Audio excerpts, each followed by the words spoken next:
बिस्मिल्लाहिर्रहमानिर्रहीम। शेख अब्बास क़ुम्मी अपनी मफाती जनान में लिखते हैं कि एक इस्फहान का ताजर, देखिए मासूम तायद किस तरह फरमाते हैं कि आज अगर मैं इस नेटवर्क को मजबूत करना चाहता हूं माली मदद के जरिए खुम्स देके, तो मुझे शक है कि पता नहीं ये इमाम ज़माना तक पहुंचता है कि नहीं पहुंचता। कि अल्लाह कहता है ना, तुम जो बकरे ज़बा करते हो उसका गोश्त मुझ तक नहीं पहुंचता, लेकिन तुम्हारी नीयत मुझ तक पहुंच जाती है। तो ये इस्फहान का ताजिर कहता है कि मैं अपना खुम्स लेके नजफ गया, तो नजफ में कुछ मराजे थे, मैंने उनको दिया। एक को मैंने मसलन 1 लाख रुपया लेगा, एक को मैंने 30,000 दिया। बसरा गया, वहां पे एक और मरजा था, मैंने उसे 30,000 और दे दिए। काजमैन गया, वहां पे एक और मरजा थे, मैंने 40,000 उनको दे दिए। काजमैन गया, मैंने ज़ियारत की इमाम मूसा काजिम की। फिर सामिरा गया, मैंने ज़ियारत की इमामैन हुमामैन की। कहता अब जब वापसी पे पलट रहा था, शब जुमा थी, तो वापसी के रास्ते पे मेरी मुलाकात एक सैयद बुजुर्गवार से हुई। बड़ा नूरानी चेहरा, सैयद वाला लिबास। तो उन्होंने मेरा नाम लेके कहा कि फलानी कहाँ जा रहे हो? तो मैंने कहा मैंने ज़ियारत कर ली, अब लंबा सफ़र है, मैंने वापस ईरान जाना है। तो कहा देखो आज शब जुमा है, और शब जुमा मेरे जद की ज़ियारत करने का बहुत बड़ा सवाब है। अब ये क्या समझ रहा है, कोई सैयद है तो ये सवाब मत गवाओ, ज़ियारत करो फिर जाओ। तो मैंने कहा ठीक है सैयद बुजुर्ग, अगर आप कहते हैं मैं आपके साथ, आप भी जा रहे हैं, हमें भी जा रहा हूँ, हरम शब जुमा है, मेरे जद की ज़ियारत करो। कहते हैं हम उनके साथ चलने लगे। कहते हैं रास्ते में एक जमीन का प्लॉट था, वो किसी सैयद का था। वक्त के हाकिम ने उस प्लॉट पे रोड बनाया, कब्जा करके किसी सैयद के घर पे रोड बना दिया। हमारे मराजे का फतवा था कि क्योंकि ये मकान गस्बी है तो शिया इस जमीन से न गुजरे, क्योंकि गस्ब हो चुका है। तो जैसे वो प्लॉट आया तो मैंने उस प्लॉट से दूरी इख्तियार की।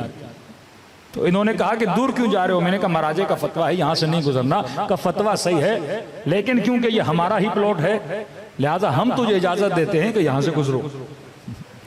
कहते अब भी मुझे बात समझ में नहीं आई। पहुंचे हरम में, मुझे कहा कौन सी ज़ियारतें पढ़ते हो? मैंने कहा मौला ये पढ़ता हूँ, सैयद ये पढ़ता हूँ, वो पढ़ता हूँ। उन्होंने कहा ज़ियारत अमीनुल्लाह पढ़ो, इस ज़ियारत की बड़ी फजीलत है। तो कहा मैं पढ़ता हूँ, मेरे साथ पढ़ो। कहते मैंने ज़ियारत अमीनुल्लाह पढ़ना शुरू की। लेकिन जब सलाम देते हैं ना 12 इमामों को, मेरा सलाम हो अली पर, मेरा सलाम हो हसन पर, मेरा सलाम हो हुसैन पर, कहते हैं जब 12वें पर वो आते थे तो ये नहीं कहते थे मेरा सलाम हो महदी पर, कहते थे मेरा सलाम हो मुझ पर। अब भी मैं नहीं समझा। फिर कहा कि ज़ियारत जामे कबीरा पढ़ी है? मैंने कहा जी। कहा इसकी बहुत फजीलत है, इसमें फ़ज़ाइल अहले बैत अलैहिस्सलातु वस्सलाम है। फिर उन्होंने ज़ियारत जामिया कबीरा पढ़ी, फिर मैंने उनके साथ ज़ियारत जामिया कबीरा पढ़ी, और फिर जब सलाम की बारी आती थी ये खुद पे सलाम करते थे। कि अब भी समझ में नहीं आया। नमाज पढ़ी हमने, नमाज पढ़ने के बाद जब वापसी पे चले, अब मुझसे पूछने लगे इस्फहान से आए हो? मैंने कहा जी। इस्फहान में फला आलिम है, मुबल्लिग हैं, उन्हें जाकर हमारा सलाम देना। फला काम करते हो? कहा जी। अल्लाह तुम्हारे रिज़्क़ में क्या अता करे? बरकत अता करे। कहा कि आपका बहुत शुक्रिया कि आपने खुम्स अदा किया, और आपने जिन जिन को दिया आपकी अमानत हम तक पहुंच गई। और कहा ये थोड़ा सा जो तुम्हारे पास बाकी है, बसरे जाना, फला आलिम है, उसे देकर आना। अब कहता है मैं रास्ते में चल ही रहा हूं। अब कहते हैं ना जिन जिन की भी इमाम से मुलाकात हुई, उस वक्त जहन को इजाजत नहीं होती थी सोचने की कि सोचें सामने कौन है। कहते अब जब मैं सोचने लगा वाकई ये कौन है, मेरा नाम कैसे पता, मैं किस शहर से हूं, उस शहर में कौन सा आलिम है, मैंने किन किन को खुम्स दिया है, कैसे पता। कहते यहां मैंने सर उठाया तो मेरी निगाहों के सामने से इमाम ज़माना ओझल हो चुके थे।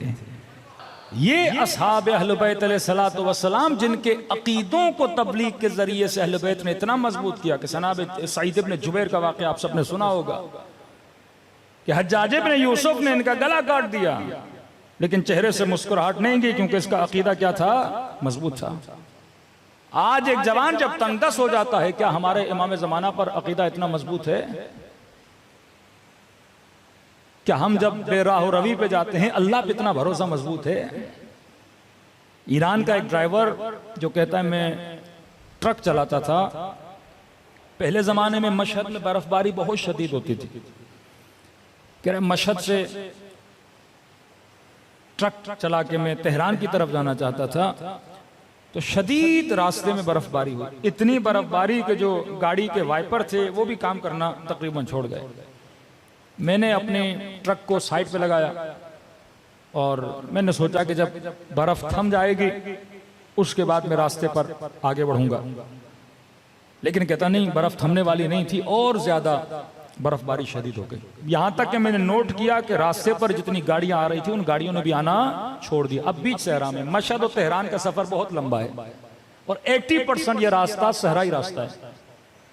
कहते मैंने कहा कोई बात नहीं, अभी भी कॉन्फिडेंस था कि कुछ भी नहीं होगा, बर्फबारी थम जाएगी। मैंने गाड़ी को बंद नहीं किया, कहीं ऐसा ना हो कि इंजन ठंडा पड़ जाए फिर इंजन स्टार्ट ना हो। लेकिन चंद मिनट के बाद मैंने देखा कि इंजन ने आवाजें करना शुरू कर दी, जैसे इंजन भारी हो गया है। एक बार भारी हुआ, दो बार भारी हुआ, फिर भी मैं परेशान नहीं हुआ क्योंकि मुझे सारा मैकेनिक का काम आता था। मैंने कहा बंद भी हो गया तो मैं स्टार्ट कर लूंगा। लेकिन कहता है 3-4 मरतबा इसने आवाज किया और चौथी मरतबा इंजन बंद हो गया। कह रहा अब परेशानी शुरू हो गई, खौफ शुरू हो गया कि क्या होगा मेरा। मैं जल्दी से उतरा, पाना उठाया और जहां जहां तक हो सकता था मैंने इंजन को देखा। इंजन भी सही सालिम था, हर चीज मैंने चेक की। गाड़ी को स्टार्ट करना चाहा, गाड़ी स्टार्ट नहीं हुई। इतने में कहता है मैं गाड़ी के कमरे में आके बैठ गया। बस ये था कि अंदर बर्फ नहीं आ रही थी, लेकिन सर्दी वही थी जो बाहर वाली सर्दी थी। अब कहता है मौत की याद आने लगी मुझे। मैंने कहा ड्राइवर अब तो तू मर गया, इतनी सर्दी, सामने से कोई गाड़ी नहीं, इंजन भी बंद हो गया। और आहिस्ता आहिस्ता मैंने महसूस किया कि मुझ पर गुनूद की तारी हो रही है। मैं समझ रहा था कि ये गुनूद की नींद की नहीं है, अगर आंख लगी तो यहां मैं मर जाऊंगा। कहा ना कहीं अपनी नस्लों के जहनों में इमामत के नजरिए को मजबूत करोगे तो ये बच जाएंगे। कहते अचानक किसी मजलिस में किसी मौलाना का जुमला सुना था कि शियो हम वो हैं जिनका इमाम जिंदा है। तो कहता है मैंने 3 मरतबा ज़बान से जुमला का या साहिब ज़मान अदरिकनी, मौला मेरी मदद को आइए, मौला मेरी मदद को आइए। कह रहे जब ये कह रहा था तो शायद हमारे बरादर ये सवाल करें कि इसने या अल्लाह मदद क्यों नहीं बोला। कहता है मैंने ये नहीं बोला या अल्लाह मेरी मदद कर, मैंने कहा या साहिब ज़मान अदरिकनी। खुद ही कहता है, कहता मुझे शर्म आ रही थी कि मैं अल्लाह से मदद मांगूं। किस बात पे? कहता एक तो मैं नमाज का पाबंद नहीं था, दूसरा ये मेरे अंदर एक गुनाह है कबीरा की बीमारी थी।